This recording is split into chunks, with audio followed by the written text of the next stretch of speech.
Hi. If you've looked at my channel, you've probably noticed that compared to some of my colleagues who do past life regression, I don't have a lot of recordings of people's sessions because most people don't really want to record their sessions, put them on the internet for everybody to watch. So if that changes, I intend to record more sessions.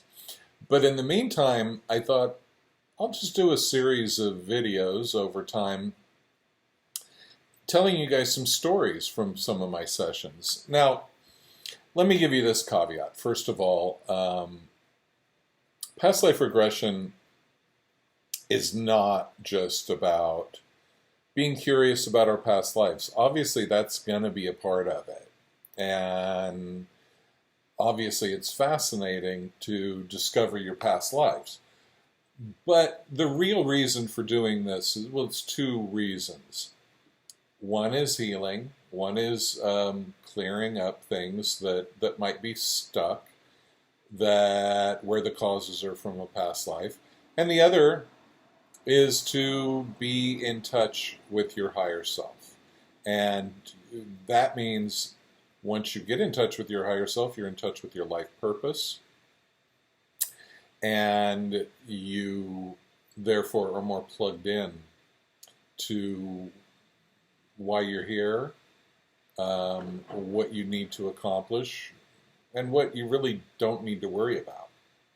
So anyway, but these past life regression stories that I'm going to be telling are really just about kind of the curiosity of the past life. I'm not really going so much into the healing process of the client or why they even needed to see that kind of past life. I'm just sharing a trippy past life with you. Obviously, my clients, the only thing I'm going to really disclose here is whether it's a male or female. Not much more information than that. So whoever it is totally anonymous, and as a client of mine, you can count on I'm not going to go tell people about your past life stories. If I do, it's in this way that's completely anonymous. Nobody could figure out it was you by what I'm telling, because I'm telling the story of another life. So anyway, this guy, young guy, comes to me and has a past life regression. And he ends up going into a future life. Now, this future life, the way he reported it, was really at the end of this century. So it was maybe 80 years from now, something like that. Which is interesting when you have somebody that's young that's telling you that, which means basically it's their next life. Okay. So immediately when he goes into this life, this future life, he's reports that that it's a weird feeling because he feels like he is in complete pristine wilderness. The energy around the nature, everything, it's like pristine, untouched wilderness. But yet, there are buildings around him that he said are really modern. So it's a weird feeling. You see these hyper-modern buildings, and then the nature around it feels like no humans have ever set foot there. So that's the first thing that he reported. So it turns out I start asking him some background information, and he talked about some world catastrophes that had happened. Now, this session was a few years ago, long before COVID, and that's not the catastrophe that he predicted. But he said there had been earth changes. We didn't go into a lot of detail about that. There had been a lot of nuclear radiation. There had been areas completely wiped out, and the population of Earth was dramatically lower than today. But by this time, they'd kind of gotten over it. They'd learned how to do some genetic engineering on people who had genetic mutations. And the most interesting thing for me is that aliens had by now come to Earth, of course, and were integrated with humanity and were basically busy taking humans to the next level. So what he describes was basically a situation where the aliens had been there for a while. Technology had been given from aliens to humans, and so I asked him to describe how life was. One thing that was cool is that they had those, what do they call it in Star Trek? The beam me up, Scotty machine? Well, whatever that is, the transponder, not transponder, whatever the hell that is, where you can beam somebody somewhere. Now, they didn't have it to beam you up to spaceships or anything like that. What they had was they had these various pods all over the Earth, very close to everybody. You could go to one of these things, and you could kind of beam yourself anywhere on Earth. And you would just appear there instantly, just like Star Trek. And now I love to travel. And if I had one of those machines available to me, I think I'd probably be in at least 10 countries every day.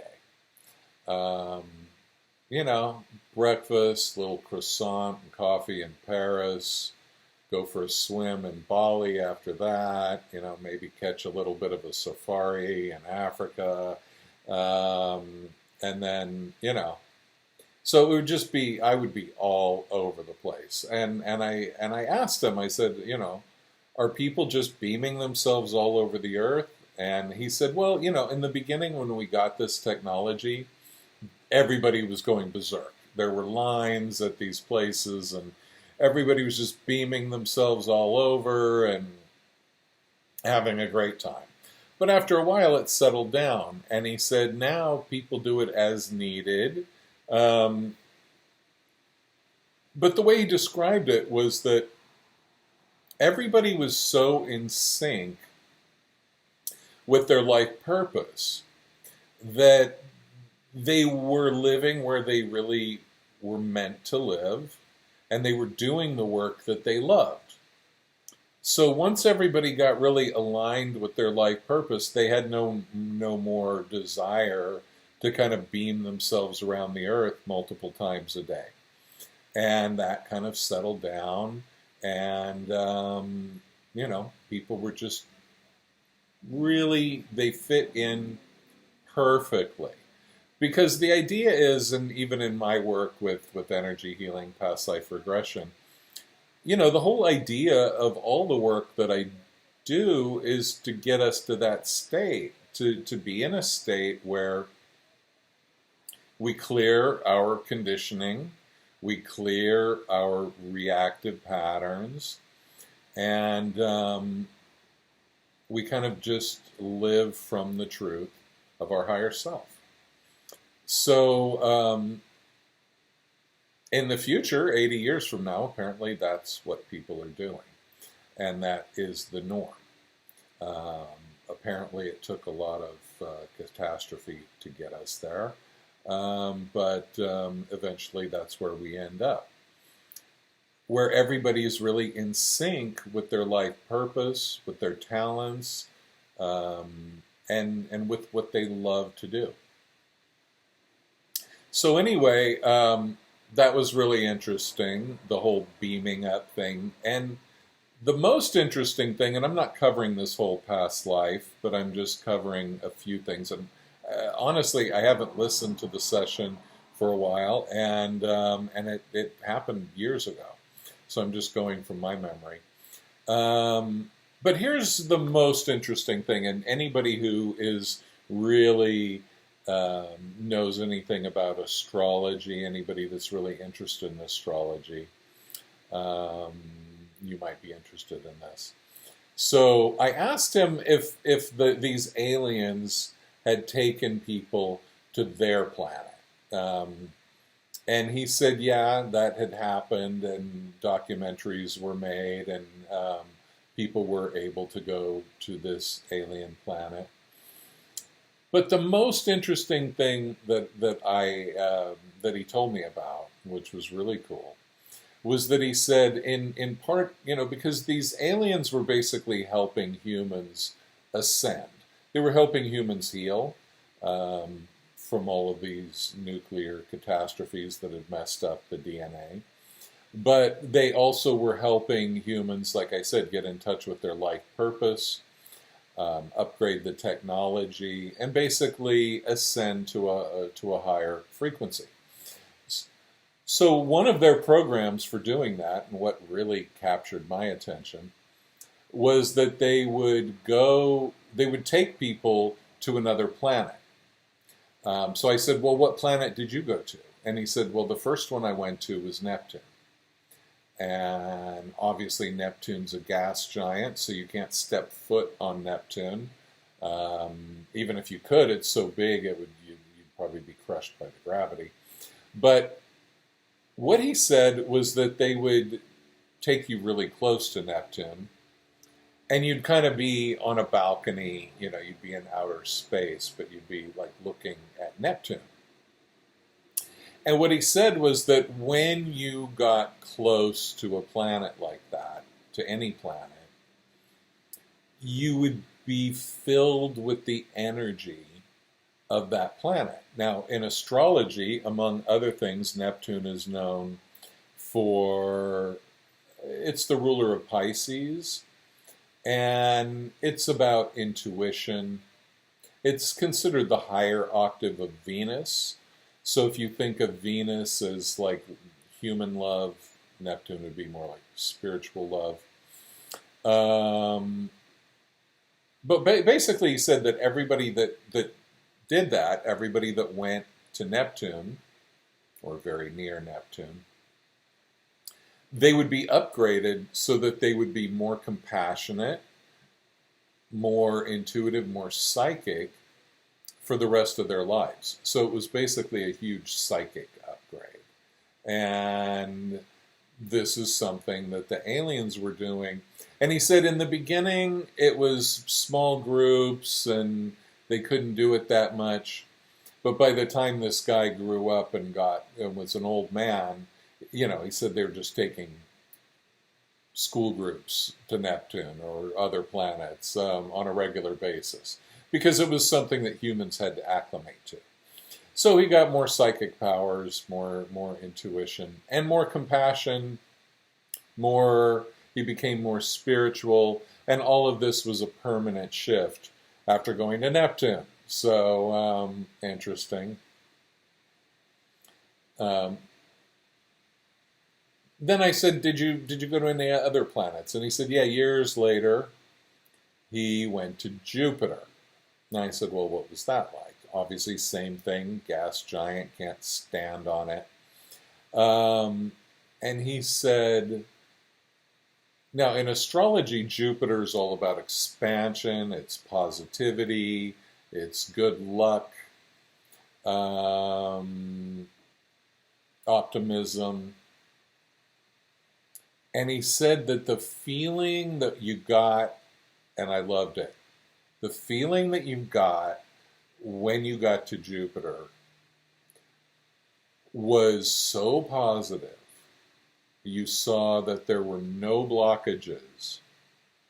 And the overwhelming feeling was that the universe totally has your back. That the entire universe is supporting you. And the feeling of optimism, empowerment, and all of that was life-changing and permanent. And that made me kind of jealous. Like, I actually got really inspired by that and started using that in my energy healing practice, where I'll just tap into those energies and channel them for my clients. Because this idea that the universe has your back is a game changer. And if we can really own that, that could be one of the hugest transformations that we could ever go through.